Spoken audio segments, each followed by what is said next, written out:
Itatry natin ngayon mga pustong Aerox SP ng ating barkada. Kakapalit lang natin ng GVT pipe. Tayo naglagay syempre. Tapos nagpalit tayo ng spring. Dalawang 1-2. Ngayon lang ako makakatry ng ganito eh. Hindi may turbo. Pero hindi naman siya turbo eh. Tecmax siya. Iba yung turbo. Ito yung may kambyuhan. Pwede mo siyang isagad habang nagkakambyo at may engine brake. Lakas oh. Try natin yung Tecmax nya. Excited eh. Guwapo. Ay. Tapos may engine brake siya. To lalabas. Di ba? Guwapo.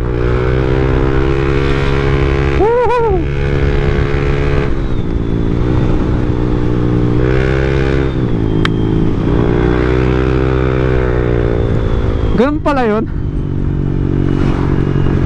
Bawat cambio mo mga pus is tataas yung kanyang RPM. Hanggang third lang siya. 1, 2, 3 lang. Ito, tapos ngayon naka sports mode tayo. May touring mode to.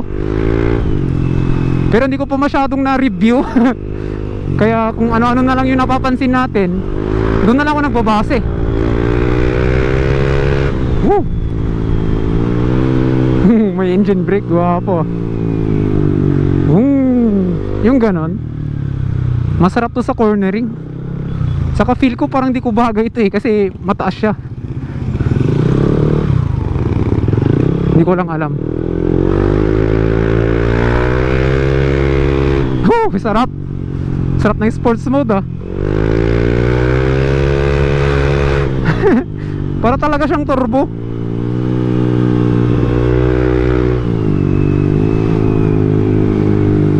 Grabe namang motor to.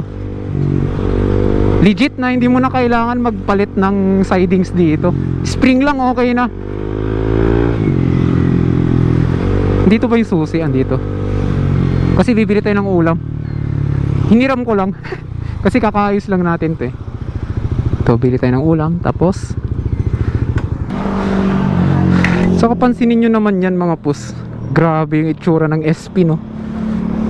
Shocks pa lang panalo na.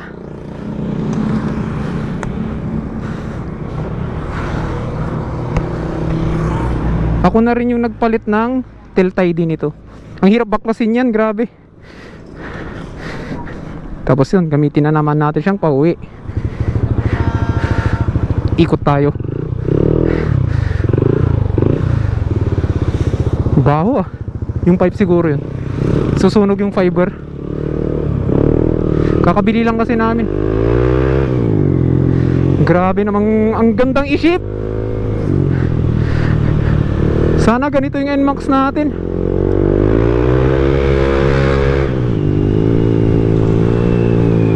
Grabing engine brake yan mga pus. Saka yung kanyang TFT display. Saka yung kanyang TFT display, ang linaw. Saka nagpapalit ng kulay yan, tinan mo. Kung gabi, magbla-black siya. What ayaw? Ayan o, black na siya kung na tatabunan yung sensor. Pero kung tirik yung araw is syempre, white siya. Try nga natin yung touring mode. Pwede bang palitan to? Ayun, pwede. Touring mode. Nag-iba din yung kanyang feel sa accelerator kanina. Yung pinalitan ko ng T. Para siyang nag-dragging. Meaning, nagpalit na siya ng kanyang mode. Ayaw, mas mabagal siya. Mabagal siya. Puro sigaw yung pipe. Tingnan mo, pakinggan nyo to mga pus. Oh, diba? Mas kwa yung tunog niya, mas mabagal. Try natin. Oo, ganun din. Parang yung motor ko lang ah. So yun, lipat natin sa sports mode. Kasi mas magandang tignan. Saka lang kung may mga mode to eh. Yung teams, ayun. Tapos yung isa, yan, yung pang lap. Mas trip ko to. Yan na lang muna. Para maiba.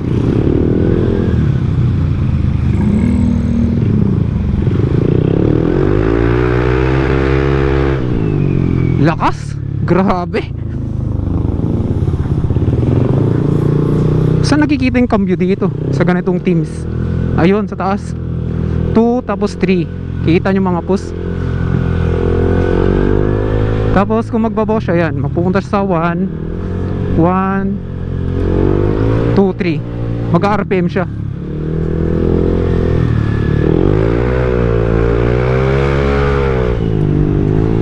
Tapos 3 engine brake, downshift. Ang ganda.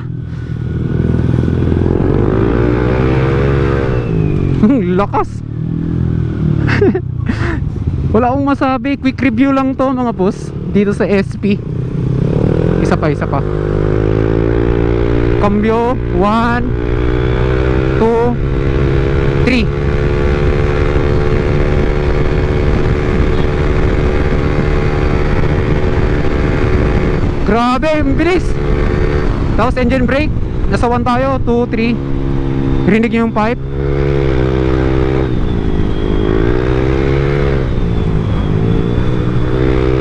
Grabe.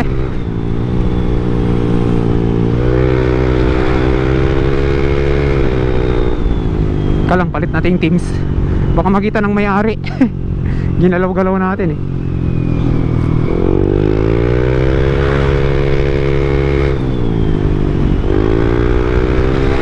Wala pa siyang backtone.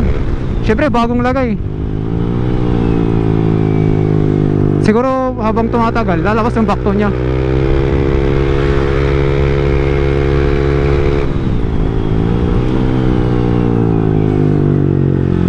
Pero mabagal siya. I mean, ewan ko lang. Kasi yung atin nag-131 na ngayon. Simula naglagay tayo ng cams.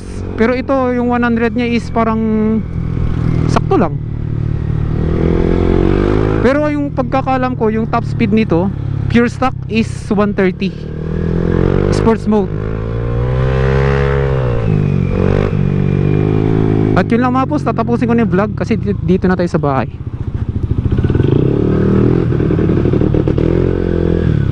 Gwapo, kin.